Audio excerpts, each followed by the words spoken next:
पहले तो आपके माध्यम से सभी देशवासियों को जो देश में हैं और विदेशों में जहां कहीं भी रह रहे हैं, सभी को भारत की आज़ादी की 75वें साल की बहुत बहुत बधाइयाँ, बहुत बहुत दिल से बधाइयाँ। अब रही बात इसकी कि जो आप कह रहे हैं कि क्या वाकई में आज़ादी गरीबों तक पहुंची। गरीबों तक तो अभी पेट भर का अनाज भी नहीं पहुंचा, आज़ादी तो बहुत दूर की बात है। जिन गरीबों का मजाक उड़ाया जाता है, जिन गरीबों का अपमान किया जाता है, जिन गरीबों से उनका सब कुछ छीन लिया गया है और लगातार ये सरकारें छीनने में लगी हुई हैं, उन गरीबों से उनके सारे अधिकार छीन लिए गए। पढ़ने का अधिकार उनसे छीन लिया गया। और अब तो इस सरकार ने तो सिद्धि कर दिया, जो नई शिक्षा नीति लेके आए हैं उसमें गरीब तो आप छोड़ ही दीजिए, जो मध्यम वर्ग का व्यक्ति है वो अपने बच्चे को नहीं पढ़ा सकेगा, तो गरीब की तो बात ही छोड़ दीजिए आप। और हालत ये कर दी कि सरकार 5 किलो अनाज देने की बात कर रही है 80 करोड़ लोगों को। नहीं, मैं उसके लिए शुक्रिया अदा नहीं करूंगा, जिसे करना हो वो करे, मैं नहीं करूंगा। क्यों? क्योंकि लोगों का हजारों रुपए का महीने का रोजगार छीनकर भिखारी बना के उन्हें भीख सरकार दे रही है। मैं इसका स्वागत नहीं करूंगा। स्वागत करता मैं इस बात का, अगर सरकार उन लोगों को ये भीख ना देके वाकई में रोजगार देती, और सरकार रोजगार दे सकती है, इतनी क्षमता आज भी है देश में, अगर ईमानदारी से सरकार देना चाहे तो। लेकिन सरकार रोजगार नहीं दे रही, सरकार भीख दे रही है, और भीख देकर एहसान जता रही है कि हम तुम्हें भीख दे रहे हैं, और उसका राजनीतिक लाभ उठा रही है। सबको मकान, पक्का मकान, किसानों की आमदनी दुगनी, कहां तक पहुंचे या फिर कितने दूर है? मिल गया। आप बताओ, आप तो मीडिया के साथी हो, आप तो लगातार देख रहे हो, दिखाओ मुझे कहीं कि हाँ भाई ये पूरा जो है इन सबको मिल चुका हो, सबको मकान मिल चुका हो। उत्तर प्रदेश में ही दिखाओ, उत्तर प्रदेश के पूर्वी उत्तर प्रदेश की क्या हालत है, उससे लगे हुए बिहार की क्या हालत है, उससे लगे हुए झारखंड की क्या हालत है, उससे लगे हुए आपके जो है छत्तीसगढ़ की क्या हालत है, मध्य प्रदेश की क्या हालत है, कर्नाटक की क्या हालत है, गुजरात की क्या हालत है, इसके अलावा राजस्थान की क्या हालत है। ये सब कुछ केवल कहने की बातें हैं, नौटंकी है देश के लोगों को गुमराह करने की। ये कहने की बात नहीं होती कि हम सबको रोजगार दे देंगे, हम सबको पक्का मकान दे दें। आप दे दो ना, देके आप देके कहो हमने इतने लोगों को पक्के मकान दे दिए, इतने लोगों को रोजगार दे दिए।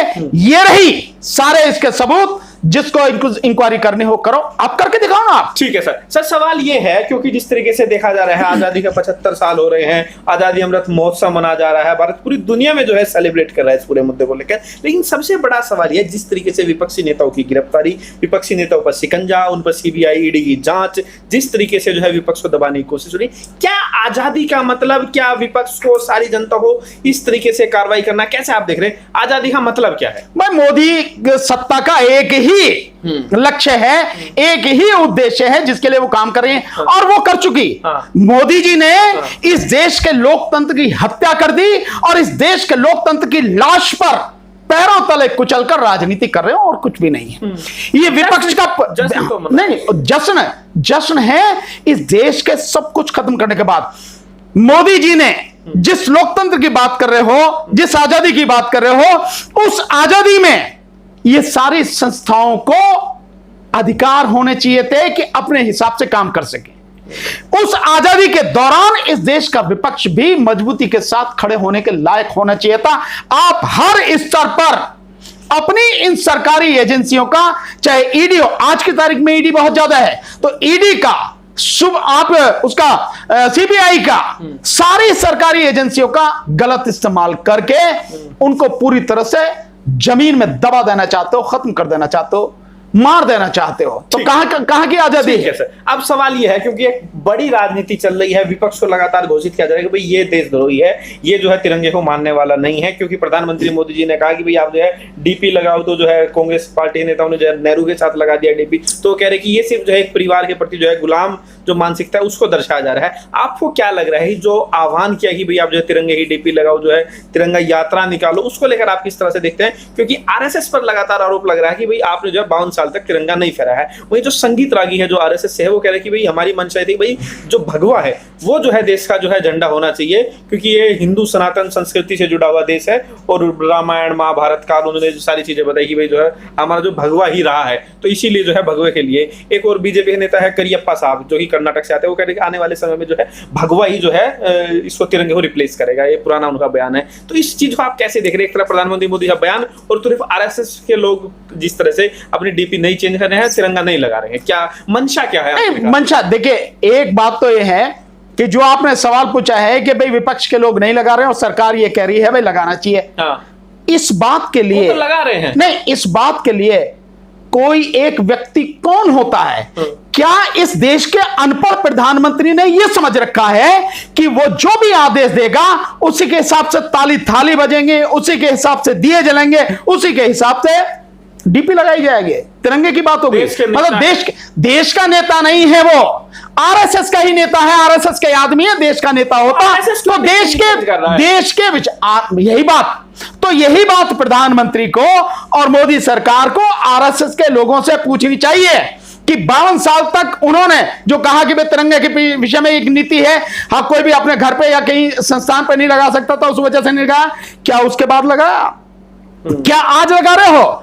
जब तुम्हारी ही संस्था में ट्रेनिंग लेकर गया हुआ व्यक्ति वही आज देश का प्रधानमंत्री और वो कह रहा, तो क्यों नहीं लगा रहे डीपी? इसका मतलब ये है कि तुम्हारी कथनी और करनी में जमीन आसमान का अंतर है। तुम केवल लोगों को मूर्ख बनाने के लिए ये सारी नौटंकी करते हो, अंदर से तुम सारे के सारे वही हो, भगवाधारी हो।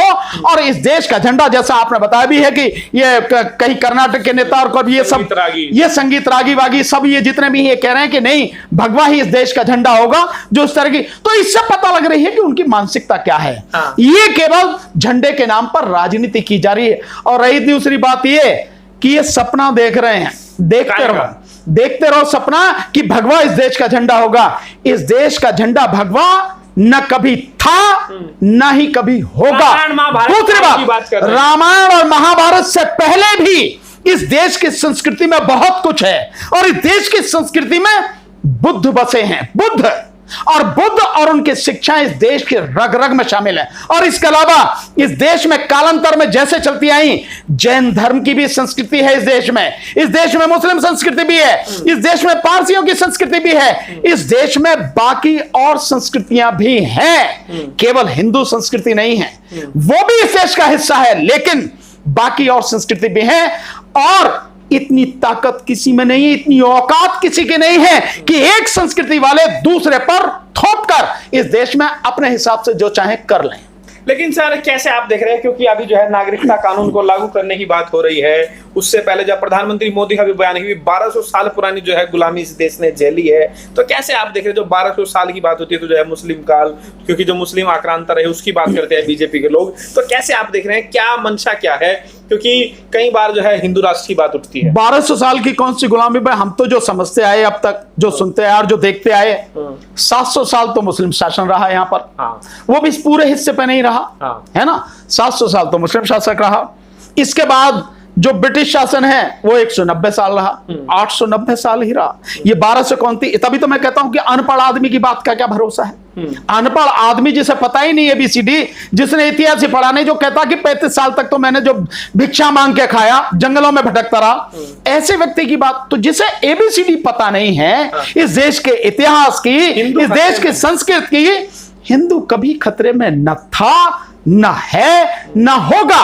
हां, ये हिंदू को खतरे में दिखा के हिंदू के नाम पर घटिया किस्म की राजनीति कर रहे हैं। और मैं समझता हूं इस देश का हिंदू भी अब इस बात को समझने लगा है, और अगर नहीं समझ रहा है तो देश के लिए बड़ी गंभीर परिस्थिति। जो DMK नेता है कनी मोदी, उनका भी एक बयान है, वो कह चुकी है कि भाई ये जो नागरिकता कानून जिसको लागू करने की बात है, ये हिंदू राष्ट्र के लिए जो है एक पहला बड़ा कदम। हाँ बिल्कुल, हमने बात से हम पहले इस बात को कह रहे हैं, ये नागरिकता कानून जो है इसके माध्यम से इस देश में जो हिंदू जो संस्कृति है उसको मानने वाले से अलग जितने भी लोग हैं, उन सबकी नागरिकता खत्म की जाएगी, उन्हें दोयम दर्जे का नागरिक बनाया जाएगा। और इसके बाद जो सारी चीजें हैं उनको बाकायदा डिटेंशन कैंप में रखा जाएगा, नहीं तो वो गुलामी। बिल्कुल, ये जो वो कर रहे हैं, नहीं संभव तो उनके किसी हालत में नहीं है। वो तो मैंने बहुत पहले ही कहा कि अगर सरकार की औकात अगर है, उसमें इतना दम है, तो CNRC लागू करके दिखाए, हम तो बताएंगे क्या कर रहे हैं ना। वो कहने की बातें हैं, वो नहीं कर सकते, हमें मालूम है। ये जो आवाज उठाई जा रही है ये सिर्फ इसलिए क्योंकि 2024 का चुनाव है और इस समय गुजरात में चुनाव होने वाला है, हिमाचल में चुनाव होने वाला है, अगले साल मई में कर्नाटक में चुनाव है और उसके बाद में फिर राजस्थान में, मध्य प्रदेश में, छत्तीसगढ़ में और तेलंगाना में चुनाव है। इसलिए ये सारी चीजें हो रही हैं। क्योंकि धारा 370 भी उन्होंने हटाया। एक सवाल मेरा आपसे ये है, आप किस तरह से देख रहे हैं? क्योंकि हर बार देखा जाता है विपक्ष जो है गच्चा खा जाता है। कल जो है कांग्रेस ने विरोध प्रदर्शन किया, बीजेपी ने उससे जोड़ दिया कि भाई 5 तारीख के दिन जो है धारा 370 हटाया, 5 तारीख इसी दिन जो है राम मंदिर का शिलान्यास है। तो ये जो है हिंदुओं की भावनाओं को ठेस पहुंचाने का काम कर रहा है कांग्रेस और ये विपक्ष के लोग काला कपड़ा पहन कर आते हैं लोग। नहीं, ये बेकार के उनके आर्गुमेंट है जो इस तरह की बात कह रहे हैं बीजेपी वाले। उनसे ये पूछो कि जिस देश में भयानक महंगाई है, उस महंगाई के लिए आवाज अगर कांग्रेस उठा रही है तो देशद्रोही कैसे है? किसके लिए आवाज उठा रही है? देश के लोगों के लिए आवाज उठा रहे ना। अगर बेरोजगारी को लेकर वो सामने आ रही है और सरकार को नंगा करके उसका नंगा चरित्र दिखा रही है कि किस तरह से भयानक बेरोजगारी को इस सरकार ने पैदा किया है और अपोजिशन का गला दबा रही है, तो कहां इसमें देश के विरोध में बात है? जो बेरोजगार हैं, जो महंगाई से त्रस्त हैं, क्या वो हिंदू नहीं है? उनकी बात उठाना क्या जो है मतलब हिंदू संस्कृति का विरोध करना है? नहीं, क्यों? इनके पास में हिंदू मुस्लिम के अलावा दूसरी कोई बात नहीं। वो आंदोलन के बाद आपको लग रहा है विपक्ष से एक ऊर्जा के साथ जो है वापसी की है, जिस तरह कांग्रेस ने प्रोटेस्ट किया पूरे देश भर में, जो तस्वीरें सामने है, क्या आपको लग रहा है? और आगे आप लोगों की क्या तैयारी है? क्या कुछ आप लोगों का आगे है? नहीं, उम्मीद की जानी चाहिए, उम्मीद की जानी चाहिए। कल का जो कांग्रेस का कदम है अच्छा कदम है, सबको स्वागत करना चाहिए और मैं कहता हूं बाकी सबको भी साथ में आना चाहिए। और मैं मानता हूं कि इसी तरह से लगातार कदम उठाए जाएंगे तो निश्चित रूप से लोगों में जागरूकता आएगी, लोग अपने आप को समझेंगे, इस सारी परिस्थिति को समझेंगे और खड़ा होने का प्रयास करेंगे। ये वाकई में एक बड़ी दुखद स्थिति है कि लोगों को सड़कों पर आना चाहिए, आना पड़ रहा है। सरकार को जो काम करना चाहिए था वो नहीं कर रही, तो सरकार की अंतर मन को झकझोरने के लिए, जबकि मैं जानता हूं कि सरकार का कोई अंतर मन नहीं है, कोई नैतिकता नहीं है, कोई भी उसका आचरण ऐसा नहीं है जिससे देश को कुछ भी अच्छा हो सके, फिर भी संघर्ष करना इंसान का फर्ज है, नागरिकों का फर्ज है, अपने अधिकार के लिए लड़ना फर्ज है। तो जो लोग लड़ रहे हैं उनका स्वागत और इस बात के लिए भी स्वागत कि शायद ये जो संघर्ष है आगे आने वाले समय में और बढ़ेंगे। और मैं मानता हूं कि जब ये और बढ़ेंगे, देश की जनता जन आंदोलन खड़ा कर देगी, देन उस स्थिति में आएंगे जब इस सरकार को उखाड़ के फेंका जाए। इस सरकार को उखाड़ के फेंकना ही हर किसी का अंतिम लक्ष्य होना चाहिए, क्योंकि जब तक ये सरकार है तब तक कुछ भी अच्छा नहीं है। सर, आप इस तरह की बात, ये लोकतांत्रिक नहीं है, ईवीएम से चुनी गई और इलेक्शन कमीशन के माध्यम से बेईमानी करके, ईवीएम में घोटाला करके और आईपीएस और आईएएस जो कलेक्टर और एसपी वगैरह हैं, इनके माध्यम से गुंडागर्दी करके जिताई गई, बनाई गई। सर, कल राहुल गांधी ने भी कहा जो पूरा सिस्टम है, पैसा जो सारी एजेंसी है, उस पर जो है बीजेपी ने कब्जा कर लिया है, हिटलरशाही है, हिटलर ने भी चुनाव जीता था, उसी तरह से बीजेपी चुनाव जीत रहे हैं, मुझे जो है आप सारी एजेंसी दे, मैं चुनाव दिखा दूंगा, कैसे जीत सकते हैं? तो क्या बीजेपी के साथ जो है जनता नहीं है, सिर्फ जो है ये मोनोपोली चल रही है? नहीं, बिल्कुल, इसमें कोई अरुण जी भी कोई कहने वाली बात नहीं। बीजेपी के साथ जनता नहीं, मैं तो कह रहा हूं आज की तारीख में आप इस देश में, कहां तक ठीक है? आज की तारीख में इस देश में हिटलर कहना ठीक ही नहीं है, तो कम है, बल्कि और भी ज्यादा कहा जाना चाहिए।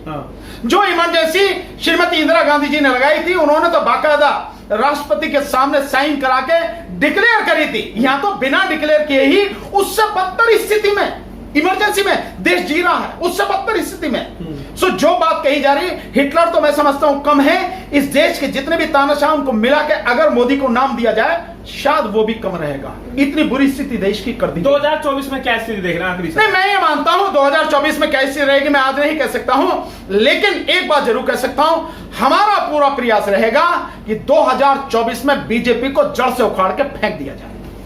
तो ये थे मेरे साथ भानु प्रताप, इनसे बातचीत ने साफ तौर से कहना है अब देश जो है आजादी के 75 वर्ष मना रहा है, लेकिन जो स्थिति है उससे जो है बिल्कुल कुछ। Press the bell icon on the YouTube app and never miss another update.